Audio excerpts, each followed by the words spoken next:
নমস্কার 24 ঘন্টায় আপনাদের স্বাগত। টপ নিউজ এট 6 নিয়ে আপনাদের সঙ্গে রয়েছে আমি কুনাল। সিবিআই প্রভাবশালী তথ্য খারিজ হয়ে গেল তাপস পালের জামিনের আর্জি এবং তাকে 3 দিনের সিবিআই হেফাজতের নির্দেশ দিলেন ভুবনেশ্বরের আদালতের বিচারক। গ্রেফতারের পর আজই আদালতে মুখ খুলেছেন তাপস পাল। দাবি করেছেন তিনি নির্দোষ, তাকে ফাঁসানো হয়েছে বলে দাবি করেন তাপসের আইনজীবীও। তবে এদিন প্রভাবশালী তত্ত্বে জোরালো সওয়াল করে সিবিআই এবং এরপরেই তাপস পালকে 3 দিন সিবিআই হেফাজতের নির্দেশ দেন বিচারক।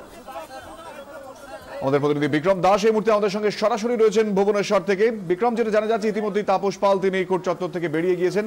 আজ সওয়াল জবাবে ঠিক কি অভিযোগ আনা হলো তাপস পালের বিরুদ্ধে?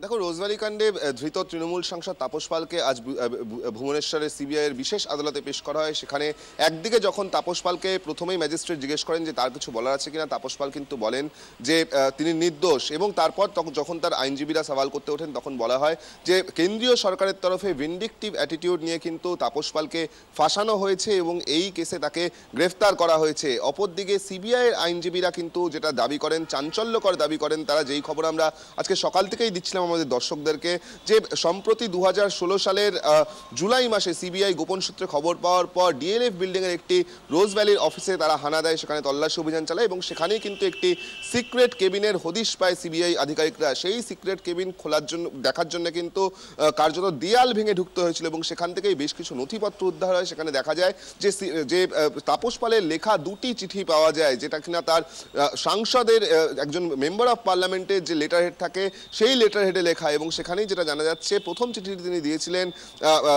তৎকালীন অর্থমন্ত্রী প্রণব মুখোপাধ্যায়কে। তিনি এই কথা দাবি করেছিলেন যাতে সমস্ত এই রাজ্যের যে সমস্ত চিটফান্ডগুলি রয়েছে সারদা সহ সেগুলির বিরুদ্ধে তদন্ত করা হয়, কিন্তু সেক্ষেত্রে শুধুমাত্র রোজভ্যালির নাম তিনি বাদ দিয়েছিলেন এবং সেখানেই সিবিআইয়ের জিজ্ঞাসা ছিল যে কেন রোজভ্যালির নাম বাদ দেওয়া হলো, কেন রোজভ্যালির যে সিক্রেট কেবিন সেখানে পাওয়া গেল এই নথি, এই চিঠির মাস্টার কপি।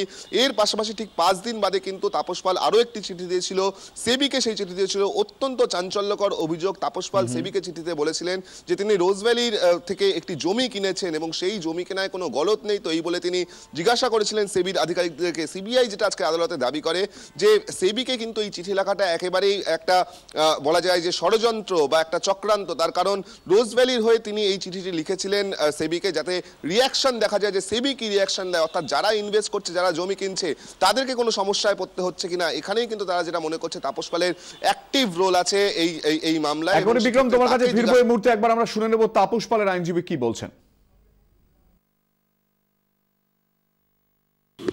तापस पाल साहब को कलकत्ता से कल लाके उनको प्रोटेक्शन किया गया यहाँ पे एससीजेएम कोर्ट में, और एससीजेएम कोर्ट में हम लोग बेल एप्लीकेशन मूव किए हैं और सीबीआई ने भी आर्गुमेंट किया था कि उनको रिमांड में लेने के लिए। तो बेल एप्लीकेशन तो पेंडिंग है अभी, उस पर हम लोग कुछ नहीं बोलेंगे क्योंकि उस पर सुनानी हो चुकी है। और जहाँ तक रिमांड की बात है, रिमांड 3 दिन के लिए दिए हैं कस्टडी में, पुलिस कस्टडी में, और ये 3 तारीख को फिर बेल एप्लीकेशन हमारा सुनेंगे। तब तक जो भी आर्गुमेंट हुआ है वो सब जुडिस है अभी, और मेरिट और इस पे हम कुछ बोलना नहीं चाह रहे हैं for the timing. Tapas Pal মামলাতেও প্রভাবশালী তথ্য খাড়া করল সিবিআই। আদালতে সিবিআইয়ের আইনজীবীর দাবি সেবির মতন নিয়ন্ত্রণকারী সংস্থাগুলির উপর রাজনৈতিক প্রভাব খাটিয়েছেন তাপস।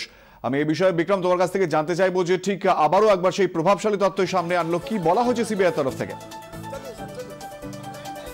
যখন তাপস পালের আইনজীবীরা এটা দাবি করেন যে তাপস পাল একজন লোকসভার সাংসদ এবং তিনি একজন eminent personality as a actor, সেক্ষেত্রে তিনি কিন্তু পালিয়ে যাবেন না, তাকে জামিন দিলেও কিন্তু সে পালিয়ে যাবে না। সেখানেই সিবিআই কিন্তু আপত্তি জানায় এবং জানায় যে তাপস পাল একজন তিনি সাংসদ, তিনি একজন জনপ্রতিনিধি এবং সেক্ষেত্রে দাঁড়িয়ে কিন্তু তিনি তার রাজনৈতিক প্রভাব বিস্তার করেছেন, তিনি পলিটিক্যাল পেট্রনেজ দিয়েছেন রোজভ্যালিকে এবং সেই ইনফ্লুয়েন্স কিন্তু কাজ করেছে ইনভেস্টরদের মধ্যে। সেখানেই কিন্তু সিবিআইয়ের আপত্তি যে এই প্রভাবশালী ব্যক্তি সে কিন্তু তার প্রভাবের মাধ্যমে এই প্রতারণাকে আরো বৃদ্ধি পাইয়ে দিয়েছে এবং সেই কারণেই তাকে জামিন দেওয়া যাবে না, তাকে জিজ্ঞাসাবাদ করতে হবে এবং তাকে জিজ্ঞাসাবাদ করে এই বিষয়টা স্পষ্ট করতে হবে যে এই ঘটনায় আরো কারা কারা জড়িত রয়েছে। এর পাশাপাশি কিন্তু আজকে যখন তাপস পালকে আদালতে নিয়ে আসা হয় তার চোখে মুখে কিন্তু একেবারে প্রবল অস্বস্তি ছিল এবং যখন তাকে ম্যাজিস্ট্রেটের সামনে দাঁড় করানো হয়, যখন দেখা যায় যে তাপস পাল কিন্তু তার হাত পা রীতিমতো কাঁপছে এবং বেশ কিছুক্ষণ এই শুনানি চলার পর তাপস পাল কার্যত অসুস্থ বোধ করছিলেন, অস্বস্তি বোধ করছিলেন তখন ম্যাজিস্ট্রেটের নির্দেশে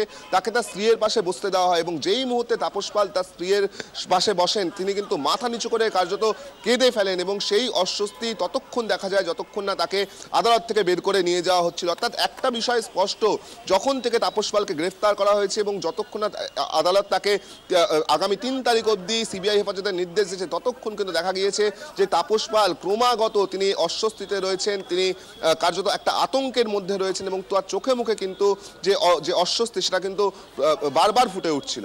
বিক্রম, ধন্যবাদ। বিক্রম দাস এই মুহূর্তে সরাসরি আমাদের সঙ্গে ছিলেন ভুবনেশ্বর থেকে।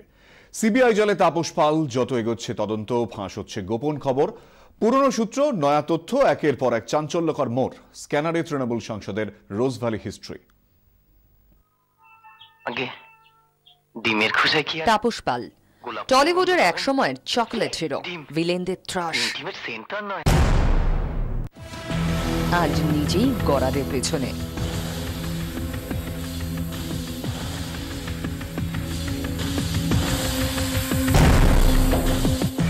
এগোচ্ছে তদন্ত, উঠে আসছে চাঞ্চল্যকর তথ্য, ঝুলি থেকে বেরিয়ে পড়ছে অপরাধের একের পর এক সূত্র।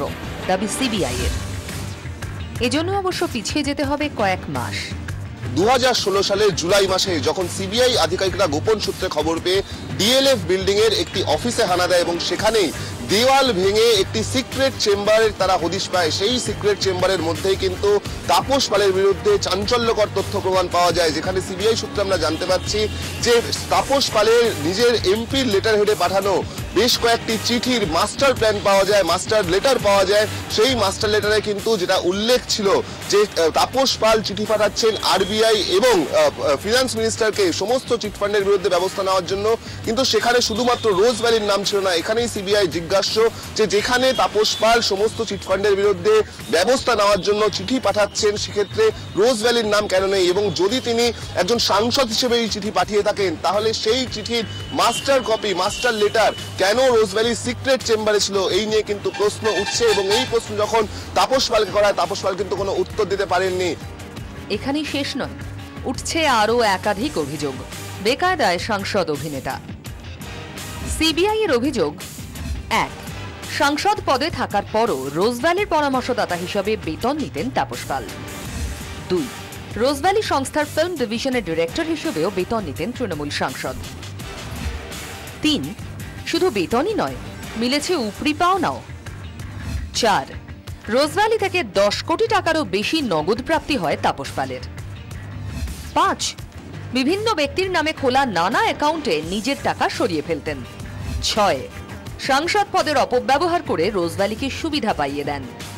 2010-এ রোজভ্যালি সংস্থা ডিরেক্টর পদ থেকে ইস্তফা দেন তিনি, অথচ অভিযোগ বেতন সহ সব সুযোগ সুবিধা নিয়েছেন 2013 পর্যন্ত। রোজভ্যালি সংস্থার তরফে আয়োজিত নানা সেমিনার, এজেন্ট মিটিংয়েও নিয়মিত যেতেন তাপস পাল। অভিযোগ, যোগ দিতেন সাংসদের পরিবারের সদস্যরাও। সিবিআই মনে করছে যে তাপস পালের যারা ফ্যান ফলোয়ার্স তারা কিন্তু এলিওর হয়েছে, তাপস পাল কিন্তু নিজের ইমেজকে কাজে লাগিয়েছে যাতে মানুষকে এই বেআইনি অর্থলগ্নি সংস্থায় ইনভলভ করানো যায়, এমনটাই সিবিআই সূত্রে খবর এবং সেই কারণেই তাকে গ্রেফতার করা হয়। 24 ঘন্টার জন্য ক্যামেরায় কুনাল গাঙ্গুলির সঙ্গে বিক্রম দাস, ভুবনেশ্বর। তাপস পাল বাংলা ছবির গুড বয়, সেলুলয়েড থেকে রাজনীতিতে।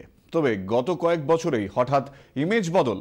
নদিয়ার চৌমাহা গ্রামে তাপসের বিতর্কিত মন্তব্যে নিন্দার ঝড় ওঠে দেশ জুড়ে। তারপর রোজ ভ্যালি, দাদার কীর্তি অনেক।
2001-এ সেলুলয়েড ছেড়ে রাজনীতিতে, প্রথমে বিধায়ক, পরে সাংসদ হন তাপস। সব ভালোই চলছিল, তবে গত লোকসভা ভোটের পরেই পুরো উল্টো ইমেজ। নদিয়ার চৌমাহা গ্রামে প্রকাশ্যে কৃষ্ণনগরের সাংসদ যা বললেন, শুনলে কানে আঙুল দিতে হয়। একটা যদি কোন বিরোধী আজকে তৃণমূলের কোন মেয়ে, কোন বাপ, কোন বাচ্চার গায়ে হাত দেয়, তাদের পুষ্টিকে আমি আশা করে চলে যাবো। আমার ছেলেদের ঢুকে দেবো, রেপ করে চলে যাবো। আমিও সারা মাল নিয়ে ঘুরে বেড়াই, কিন্তু আমি বলে আসছি স্টেট হয়ে, সোজা বলে আসছি, আমিও মাল নিয়ে ঘুরে বেড়াই। মাল মানে মাল। আমার মা, বোন, বাপ, চাচা, চাচি, বাচ্চা কারোর গায়ে যদি হাত করে এই চৌমাহা গ্রামের তাদের গুলি করে আমি চলে যাবো। বিষয়টি হাইকোর্ট পর্যন্ত গড়ায়। কুকথার পর এবার রোজভ্যালি কেলেঙ্কারি। সেলুলয়েডের গুড বয় এবার সোজা সিবিআই এর জালে।